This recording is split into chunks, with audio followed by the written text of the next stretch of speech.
morning students, Jai Swaminarayan. I hope you all are fine. And students, from today we are going to start a new lesson of our Hindi, that is lesson number 6, Birbal की खिचड़ी। कौन सा lesson हम पढ़ने वाले हैं? बीरबल की खिचड़ी। यानी हम जानने वाले हैं कि बीरबल जो एक चतुर व्यक्ति था उसने खिचड़ी क्यों पकाई थी और वो लोगों को क्या बताना चाहते थे, वो अब इस चैप्टर से हम जानेंगे। ओके, तो ये कहानी एक बार की है। बीरबल बादशाह के पास कितने नवरत्न थे? उनके पास 9 रत्न थे और उसी में से एक थे बीरबल। बीरबल ना बहुत चतुर व्यक्ति थे। एक बार अकबर बादशाह की इच्छा हुई और उन्होंने घोषणा की कि जो भी व्यक्ति रात भर इस ठंडी के मौसम में जो वो यमुना नदी है उसमें रात भर जो भी खड़ा रहेगा उसे दूसरे दिन ना उसे बहुत बड़ा इनाम दिया जाएगा। ये घोषणा को सुन के ना सब सोच में पड़ रहे कि अभी तो इतनी ठंडी का मौसम चल रहा है, हमारे पास तो इतनी ताकत नहीं है कि हम इस ठंडी के मौसम में से रात भर पानी में ठंडी में खड़ा रहेंगे। फिर भी ना एक गरीब आदमी ने ये बात सुनी और उसके मन में ना इच्छा हुई, थोड़ी सी लालच भी आई। तो उसने सोचा कि क्यों ना मैं ही रात भर खड़ा रह जाऊं और ऐसे सोचकर ना वो रात भर ठंडी के मौसम में रात भर यमुना नदी में खड़ा रहा। और सुबह जब दूसरे दिन वह अकबर जी के मिलने गया तो उन्होंने पूछा कि अरे तुमने यह इतना कमाल कैसे किया, तुमने ऐसे रात भर कैसे ठंडी में खड़े रहे?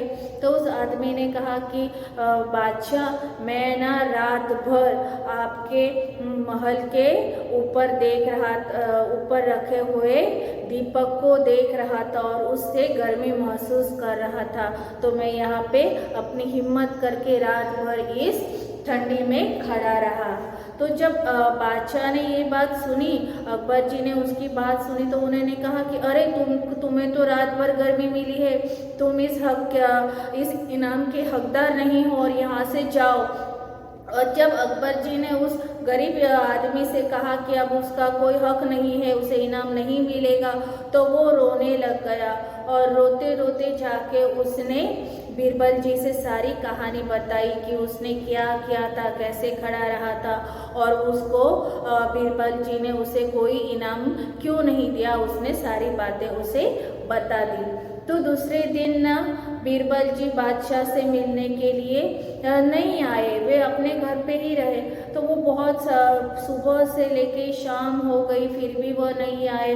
तो बीरबल जी ने अकबर जी ने वो दूसरे लोगों से पूछा कि अरे ये बीरबल जी आए क्यों नहीं है? तो सबने कहा कि उन्हें पता नहीं है कि आखिर क्यों वो नहीं आए, क्यों यहाँ पे नहीं आए हैं। फिर कुछ समय बाद कुछ लोगों को पता चला तो उन्होंने कहा कि बीरबल जी ना खिचड़ी पका रहे हैं और जब उनकी खिचड़ी पक जाएगी तभी वह महल में आएंगे, ऐसा उन्होंने कहा है। तो बहुत देर तक रुकने के बाद बीरबल जी ने सोचा कि अब वही जाएंगे और जान लेंगे कि आखिर बीरबल जी आए क्यों नहीं। तब जब वहाँ पे गए ना तो उन्होंने देखा कि एक बहुत ऊपर ना एक बहुत बड़ी हंडी रखी हुई है जिसमें खिचड़ी पक रही थी और नीचे ना उससे बहुत नीचे वहाँ पे ना सारे लकड़ियों को जला के रखा था और उसकी अग्नि से वह उस खिचड़ी को पकाने की कोशिश कर रहे हैं। तो अकबर जी ने यह देखा तो उन्होंने जाके बीरबल से कहा कि अरे ये कि इस तरीके से कभी खिचड़ी पकने भी वाली है, वो कितनी ऊपर है और अग्नि कितने नीचे है, तो वो कैसे जलेगी? तब उसे बीरबल जी ने कहा कि अगर कोई व्यक्ति दूर जले हुए दीपक की अग्नि से अगर ठंडे इस यमुना नदी में रात भर खड़ा रह सकता है तो मेरी खिचड़ी क्यों नहीं पक सकती? तो ये बात ना बीरबल जी ने जब कहा तो अकबर जी समझ गए कि वो क्या कहना चाहते हैं। तो फिर उन्होंने क्या किया, उन्होंने इस गरीब आदमी को अपने महल में बुलाया और उसे बहुत बड़ा इनाम दिया। तो इससे हमें क्या जानने, यहाँ पे क्या कहानी मिलती है कि हमें चतुराई से हर बात का हल निकालना चाहिए। हमें चतुराई से हर हल को हर बात